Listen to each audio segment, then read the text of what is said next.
Sådan der. Det er virkelig meget arbejde, vi får lavet her. Ja. Der er en, der ringer. Jo. Lad os gå på piknik, Hoskov. Vi skal ned i jordens indre. Nu igen. Ja, vi faldt derned sidste gang. Jeg har autojump på, det kan jeg mærke. Det havde jeg. Okay. Nu skal jeg lige høre filmmusikken.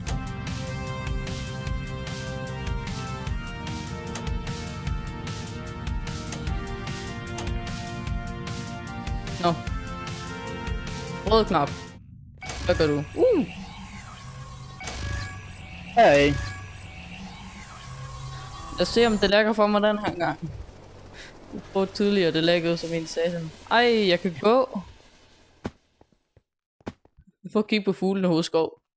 Godt arbejde. Det er da stadig bedre end før. Ja, faktisk meget godt arbejde. Det er virkelig, virkelig svært. Husk, vi er allerede for sent. Altså, vi er allerede for sent. Så vi behøver sikkert løbe. We were expecting you almost half an hour ago. Det er Being a rigtigt. tad late is far better than being melted to death and never showing up. Am I right? Okay, we are already running late, so you should probably head upstairs to begin Alan's briefing on the mission. Okay. Good Og hvad er det, luck. jeg kan høre på det mere? Have fun. See Hej you tak. soon. Nej, Have a nice vi trip. ser det aldrig igen. Alright. Knap.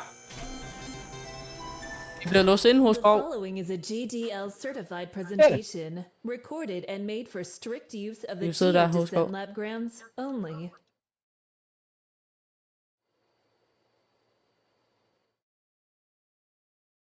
Ja. Hvad er det en hammer laver? Du sover.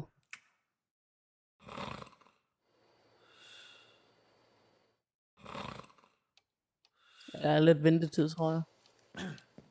Right. Let's see. Yes. Welcome. Welcome. Welcome to Geo Descent Labs, where digging into the past is of the past, because we're digging into the future instead of the past. Ja, hvis I kan høre noget i Hoskovs mikrofon, så undskylder vi lige for det. Ja. Han har headset på, men ja.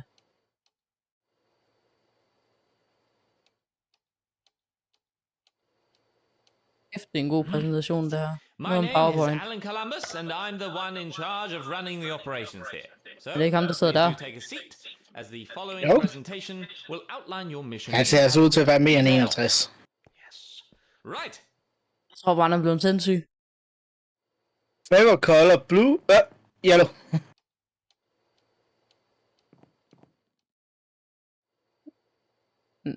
Now yellow. Approximately 30 years ago, we sent a bore drill with a two-man crew to create a tunnel to the center of the Earth.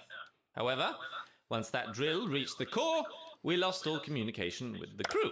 Wow, And, det havde jeg ikke forestillet mig. the crew themselves. So,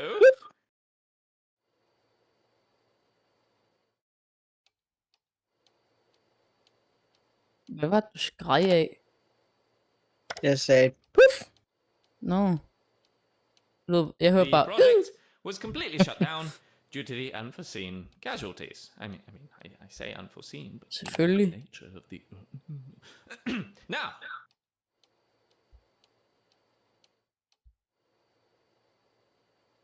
fast forward to about a year ago, we discovered a new type of rock deep down in the earth named Noxesium, that when cooked at a temperature of 3,456 degrees, along with a cow's udder, apple cider vinegar, a few gummy bears, dried washing up liquid, and a spleen of a... You know what? In brief, it allowed us to create a new alloy that we managed to translate into a fully fledged Gummy metallic bears? wingsuit named the Thermal Flight Armor 1541. Ja, okay.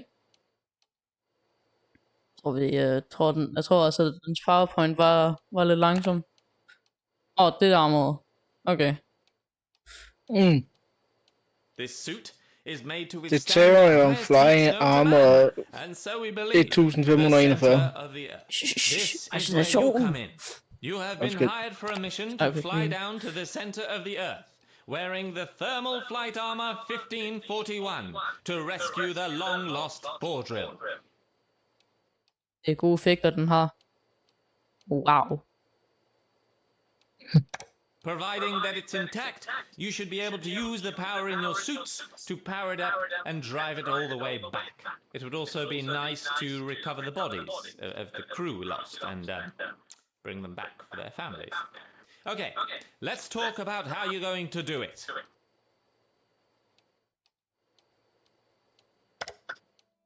The Bordrill gradually made its way to the Earth's core through 3 separate tunnels in a zigzag formation. You will glide using your suits all the way down to the center of the Earth through these tunnels. At the end of Tunnel 1 and 2, there is a base camp that you can use to rest up at. However, beyond Tunnel 3, well, it's all on you at that point.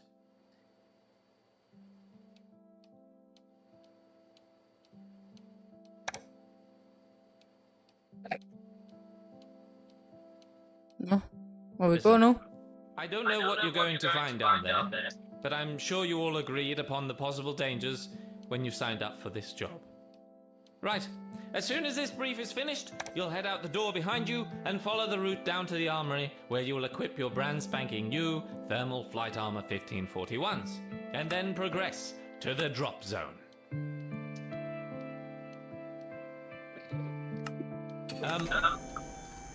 Sasha? Is it possible to get this recording to self-destruct after it's finished? Husk at komme.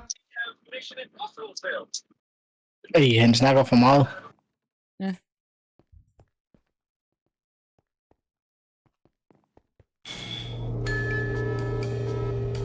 Jeg håber ikke, det er copyrightet.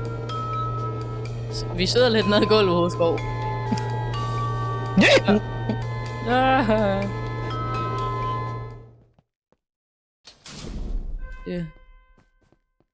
Er du klar til det her?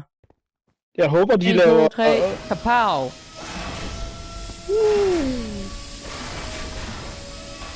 Jeg skal lige vente til de alle sammen kommer op. Min. Swing boot up sequence initiated. A number of checks will now commence. Please stand by.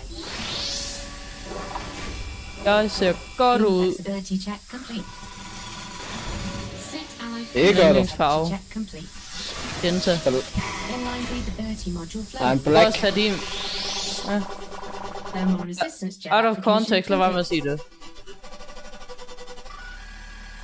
Welcome to the TFA 1541. Yep. I am Ellie, and I will accompany you on your journey to the center of the Earth. Tak, For your Ellie. safety, do not attempt to land the suit until I have deployed the landing gear. Do not drive the TFA 1541 into water, Hey, Husko. hot liquids, or magma. Enjoy your flight.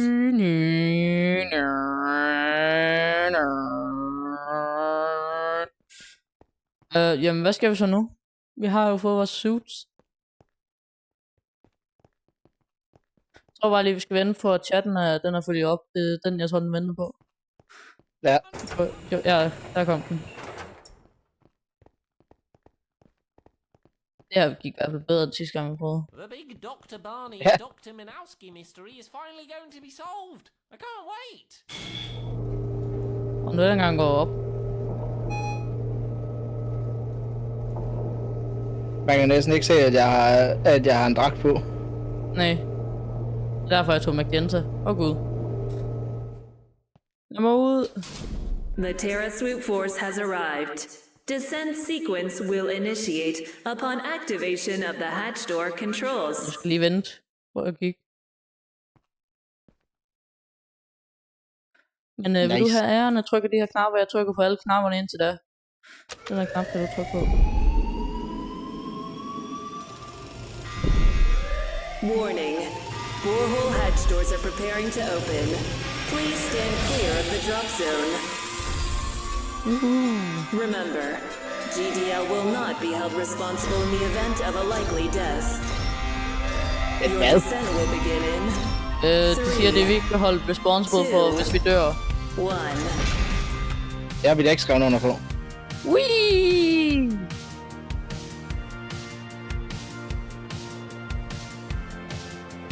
Jeg render ikke hurtigt nok. Nej!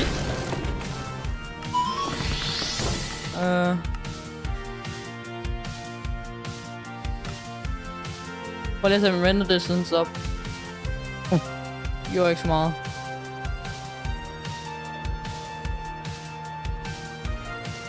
Ja, hvad glant der? Eller jeg kan ikke se noget lov.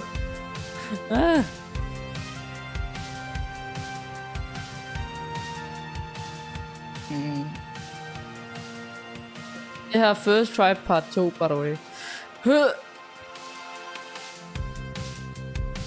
Oh shit.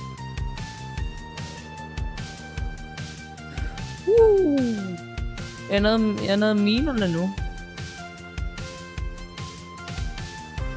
Ja, du skal ikke lande på platformen. Jeg ville have landet og ventet på dig. Jamen det ved jeg. Så eksploderer du.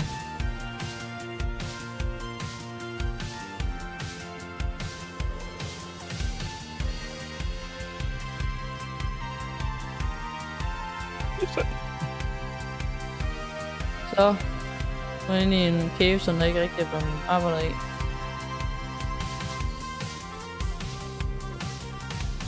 Ja, det er det. Ja, jeg nåede det. Udlag en $10,000 suge. Hvad du laver?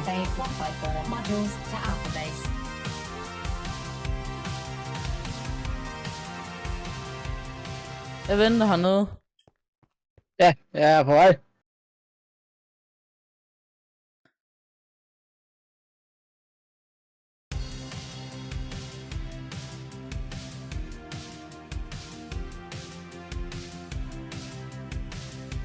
Bare lige sige, 12 er minimum render distance. Så skal jeg lige have sat noget ned.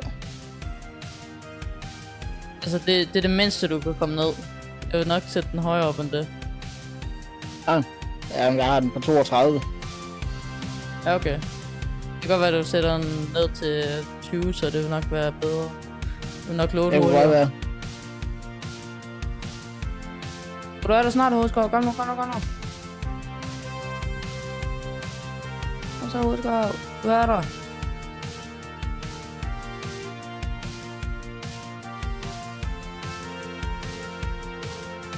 Kom nu. Jeg ser dig. Du kan flyve ind i den der grønne ting. Eller ikke. Ja, 2 sekunder. Yes. Du skal ned for musikken. Jeg vil bare lige have sat det ned. Nå, det skal jeg. Jeg skruer ned for musikken. Den er ned til 70.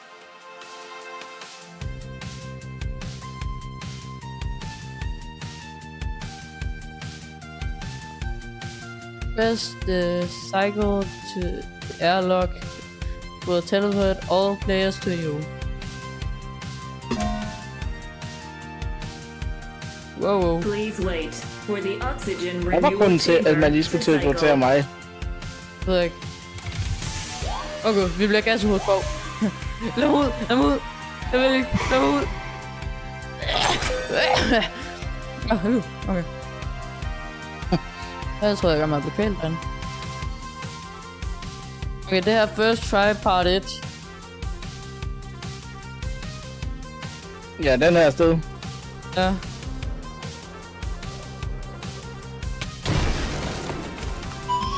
First Try Part 2.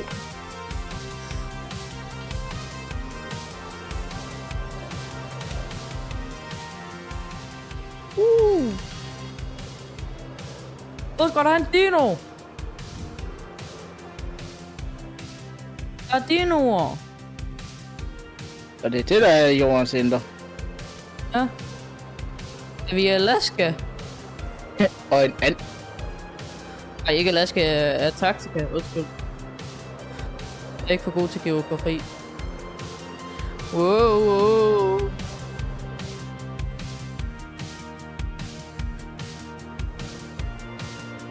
Hej Hoskov.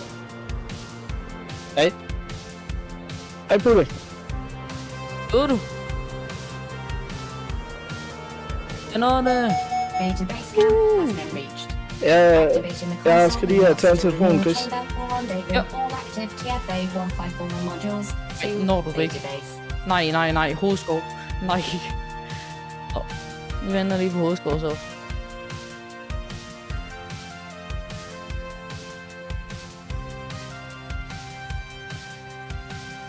Nu skal jeg nok lade mig med at få det til at blive syge. Indtil videre det er vi nået til anden rimelig hurtigt. Så... Og så er det samme. Det er sgu lidt mere ødelagt derude. Ja, den gør det ikke.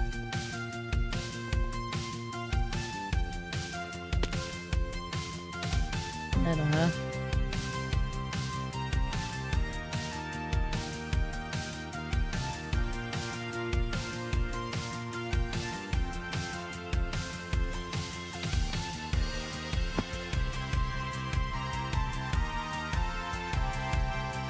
Ikke lige helt for at falde ned, men jeg vil ikke komme op.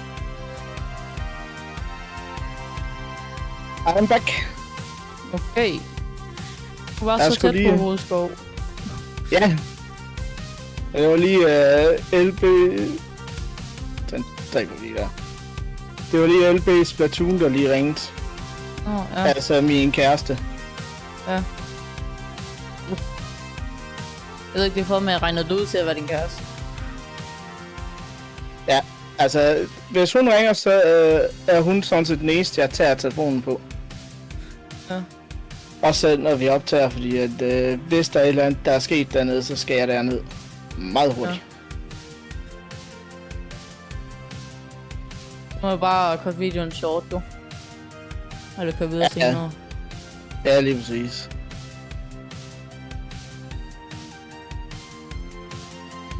Kom så. Du var virkelig hurtigt igennem det der is der. Du skal lidt op af Hovedskov.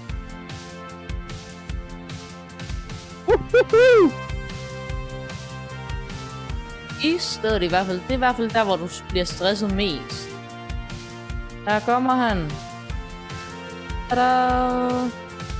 Men det her er nok den sværeste indtil videre.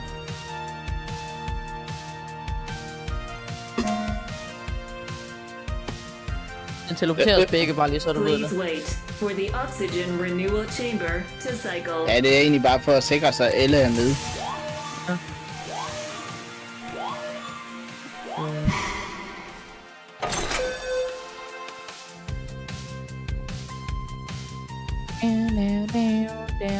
Hovedskov, prøv lige at vente. Vi laver lige lidt træning. Uihi. Au. Lad os komme afsted. Yep. First try part 1. First try part 1. Jeg går højre. Det gør jeg faktisk også. De mødes alligevel.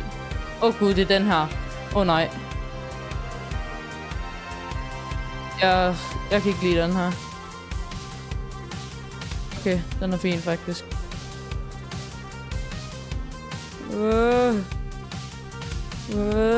Nej, der var lava. First try part 2. Jeg går venstre den her gang. Jeg vil se, hvad der er derovre. Hold nu kæft, du har fart på venstre. Det her run er død. Jeg ramte ind i noget. Au. First try part 3. Sådan. Ja, det er sådan. Det her, der er sådan et spil, hvor det er, men du ikke koncentrerer dig, så dør du med det samme. Ja. Jo. Ja, jeg kan. Nej, hvor dejligt. Tredje forsøg. Tredje gang, lykkens gang. Upsis. Så jeg går under her. Jeg kan ikke se noget. Nej. Jeg vil ikke brænde. Nej. Okay, jo. Hvor er du for First en try skid? part 2. Nej, jeg spillet 4. Part 4. Det ville fandme være mærkeligt, hvis jeg gik tilbage til part 2. Vi er i helvede! På venstre side, ikke også? Der har du for meget fart på, men når du kommer ud, så er du for lav. Så er du for lav til at gå igennem ringene. Ja. Nej! Nej! Jeg så den eksplosion. Det tror jeg i hvert fald.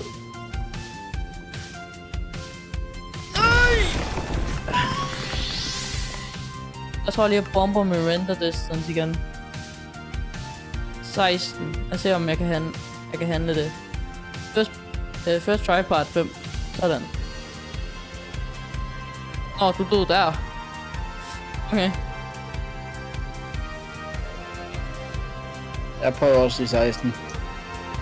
Yes. Jeg ramte ind i ringene.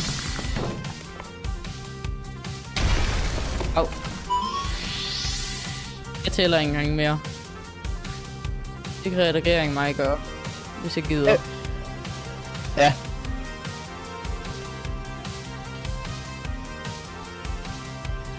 Så 16 er lidt bedre. Der døde du. Det gør jeg.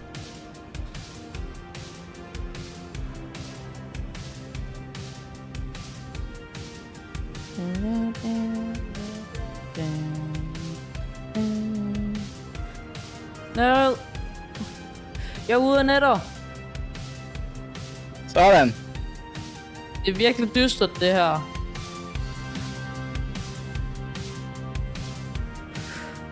Gud, du skal flyve igennem et skelets mund. Nej. Så, the final stretch. Here we go. Tror jeg, det kan godt være der mere. Den kunne jeg ikke redde. Kom nu. Load. Kom nu. Ja. Jeg nåede det. Jeg gjorde det. Core drill sensed nearby. Continuing to explore forward. Activate Yes. forward support teleportation on all TFA First try part 8, tror jeg.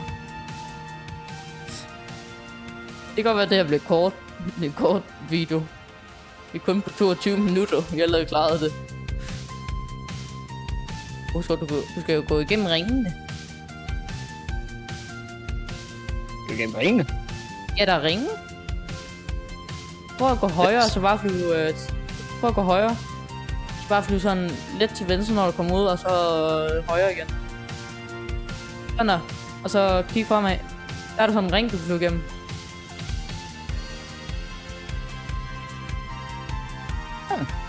Har du ikke set det? Nej. Hvordan fanden har du så kommet i nettet?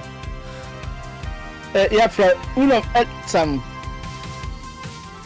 Det er sgu da en hård måde. Du døde alligevel.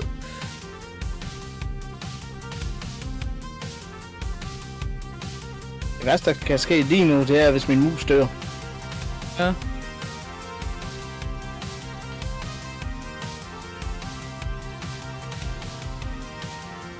Der var danser til musikken. Tror du, hvis jeg løber ud på banen, at jeg så eksploderer bare lige pludselig? Måske. Du skal jo stadig flyve igennem ringene. Jamen, jeg ramte en af ringene, og jeg prøvede faktisk på at redde det. Nå. Og jeg havde den Hovedskår faktisk ikke sådan. 75 wants to cry. Og lad os se der. Hovedskår 75 didn't finish the level with the 9-hour time limit. Hovedskår 75 didn't get the team they wanted in MC. Hovedskår 75 tried to emote mid-flight. Bare det ved med at op. Det kan godt være, at jeg laver en timelapse af, at vi dør. Og hovedskåret stød. Ja, YouTube handler jo om udmødelse. det er det faktisk, ja. Det var du, kan man sige egentlig. Shit. Så skal du igennem der, så igennem der, og så skelethånd. Skelet mund. Kom nu, du er så tæt på. Det er det final stretch. Kom nu, Hoskov. Kom så. Nej. Du har nok fart, du kan godt. Kom så. No. Det mener I ikke. Så. Du nåede det. Hoskov nåede det. Jeg snakker slet ikke lige om chatten. Jeg troede bogstaveligt talt, at jeg ville blive eksploderet lige der. Og hvor på til du, Korn. Fanden. Der var et hul. Okay. Vi skal ikke flyve hernede. Tror jeg ikke. Jo, det skal vi nok. Your suit is nearing the maximum temperature it can withstand. Please proceed with caution. Jeg fandt drillen. Den er hernede.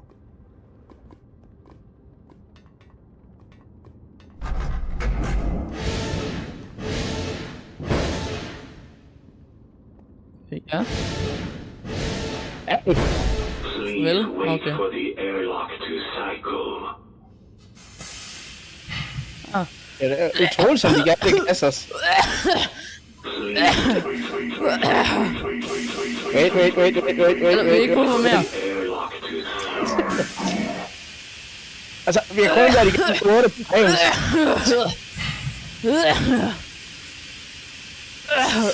Oh fuck. Med løgn.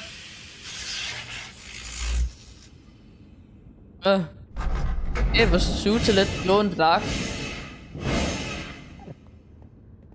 Nå. Der var en af dem. Han er i live. Oh my god! It can't be. Are you real? Nej, vi er physically simulation. I can't believe my eyes. I've waited so long for this. So long. Du skal ikke stå inde i ham. I have yearned for this moment and it is finally... Wow! I don't know what to say. What? Nej, den er. Sorry, you must be Stå surprised. inde i folk. I'm still alive. Ej, puha, de har spist bogen. De har spist manualen. Det er derfor, de ikke kan køre den. I don't even know how long it's been since Dr. Ja. Hvornår lærer folk? Man skal ikke spise manual, man skal læse dem. Og jeg tror, jeg skal følge med, hvad han siger. To survive of the drill itself, which didn't taste so bad. After a while, that is.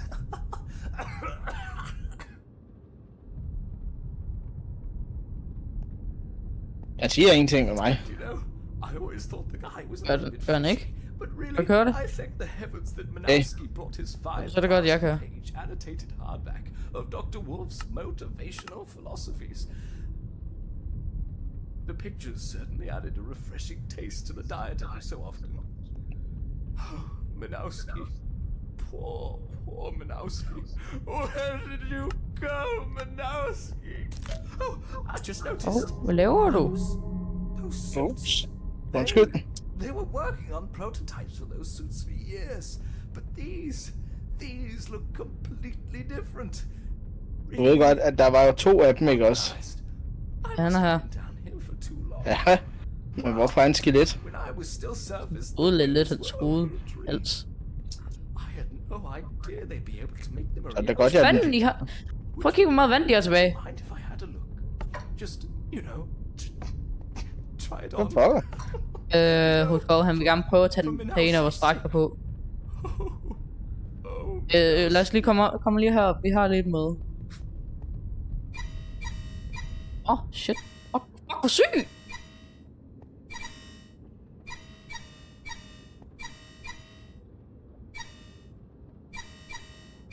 Men han skal da ikke have en af vores dragter. Han vil jo egentlig bare prøve den på, jo.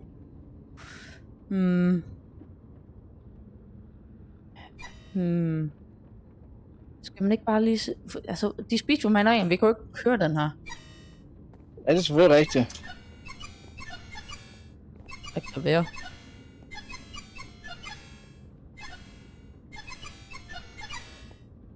Jeg kan da godt forstå, at det her det er gået i stå. Ja. Temperaturen er for høje. Husk at prøve at kigge på det her. Det billede her nu. Det er solen. Jeg forstår ikke det her. Jeg vil jo ikke give ham min dragt. Men det er det heller ikke lyst til. Jeg tror ikke bare, han stikker af med den. Jo, altså hvor skal han stikke af? Det er rimelig langt over. Men drillen har jo, det er jo sikkert herinde jo. Ja, selvfølgelig rigtigt. Der står lidt frozen her. Jeg skal nok give ham min dragt. Det er min yndlingsfarve, hvis du nu ødelægger den, ikke også, så er det 10.000 du betaler. This is great. So perfect. Such mastercraft. Nej. It feels so comfortable. Giv mig tilbage. If only Manowski was Giv here mig to see tilbage. it. Hvorfor er det egentlig, vi ikke har haft en ekstra dragt nu? Don't worry, Manowski. I will Det kunne nok avenge være en you. god idé. You see, that core stared at us all Hey. every day, slowly reaching into our souls and crippling us. Then, after a Tror, han er lidt while, we på began to sindssyg. notice. They came to the core one by one. They started off just taking small pieces of it, like crumbs. Then they came with their massive platters and began carving juicy 10-ounce slices of it. Så der er noget, der spiser korn af So jorden. before it could get any worse, we built a cannon into the side of the drill. A cannon to fight off those darn evil tunnel pirates before they could be top Prøv at kigge her, Hoskov. It's not theirs, it's mine. Det er kanonen. Mine and Manowski's, of Nej, course. du går ikke derind. Du går ikke derind. Det er min dragt. Det er min dragt. Jeg vil gerne have den tilbage, tak. This is it. We will not witness Nej, det er ikke det her. our crops Du being går sindssyg. rolled Vi skal op på ever again. overfladen. Because this time I'm going. Du forstår ikke. Du eksploderer jorden, hvis du rører ind i den. Du skal ikke gå ind og kæmpe dem. Nej, du vil ej. Du dræber dig selv. Du dræber sig selv, Hoskov. Hvor bliver her? Nu kan jeg køre. It's a blessing. Hey! It's a Okay. dream come true. Nej, du gør. Nej. Åh, gud. I finally get. Ja, han er sækket sig.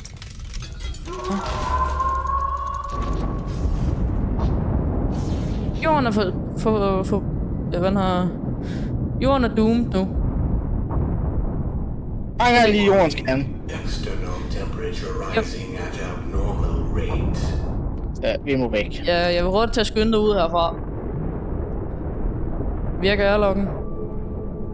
Det virker ikke længere. Or drill integrity critical. Nå, men jeg tror ikke, der er noget sted på den her drill her, som der er sikkert nok til at protecte os for den, der eksploderer. Så jeg tager det head-on. Ja, du har dragt på. Flyt dig. Vær oppe i cockpittet, du passer op. Det virker ikke helt godt. Ja, nej. Det gør det ikke. Nej, airlocken er også gået i stykker. Bare tjekket. Vi kan ikke rigtig komme ud.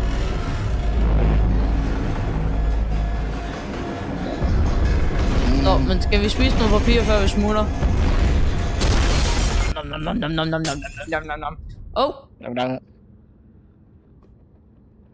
der blev sort skærm. Det var en dårlig du? bog. Det var en dårlig bog. Er vi døde? Er det bare mig, eller kommer den der ting op sidelæns? Nej, det er ikke bare dig. Okay.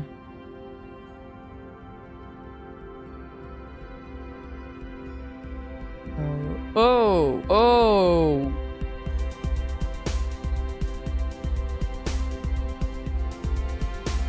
Okay, nu kommer den op rigtigt.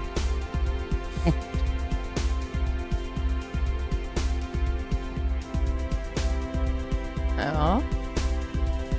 Når den der forsvinder, den eksploderer. Ja. Åh gud.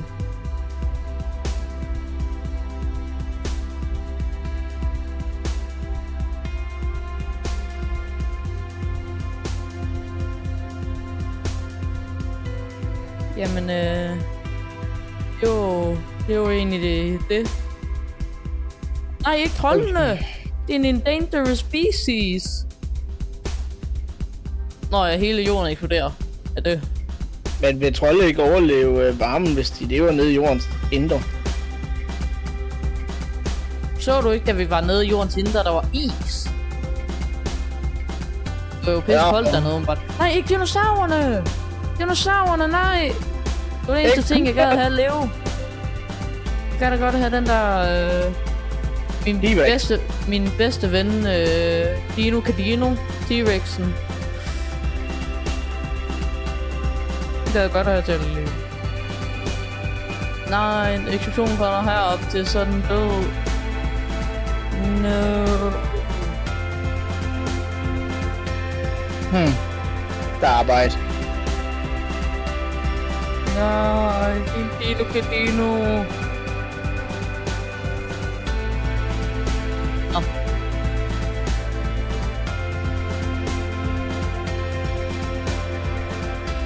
I stedet for at se de sidste par sekunder af sit liv, eller hele sit liv i 7 sekunder, ikke også?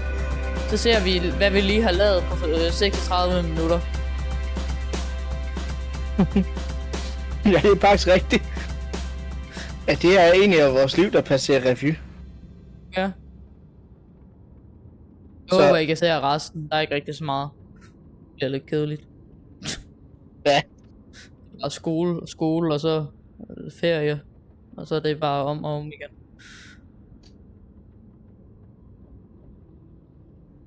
Der dør alle folk. Nej, Sarah dør. Det var hende, vi mødte ved indgangen. Nej. Hey, jeg har fået den tilbage. Vi er i live. Jeg tror, vi kom med helvede. Jeg tror bare, at helvede er frosset over. De siger, at helvede er en kopi af verden, og den er så dårlig. Er nu det der? Jeg håber, det er en telefon, der bare brænder. Og ikke et stank dynamit. Jeg tager ikke chance. Der er en anden. Der er en mere. Gå. Så. Er der en præsentation heroppe, der stadig er i gang? Nej. Nej, okay. De fik lukket munden på ham. Ja. Ingen engang til at ende som i Mission Impossible. Ja. Hvad er der herinde? Det var en stor knap ting rød. Ja, hvad det var. Vent lige, Hovedskov. Vent så op. Der var noget herinde.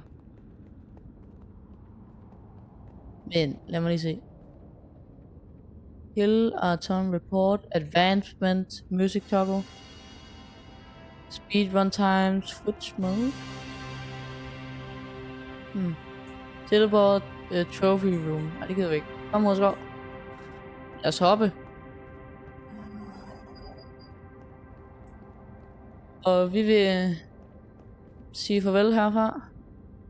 Og I må selv download mappet. Og så noget, hvis I gerne vil spille det. Det er recommended.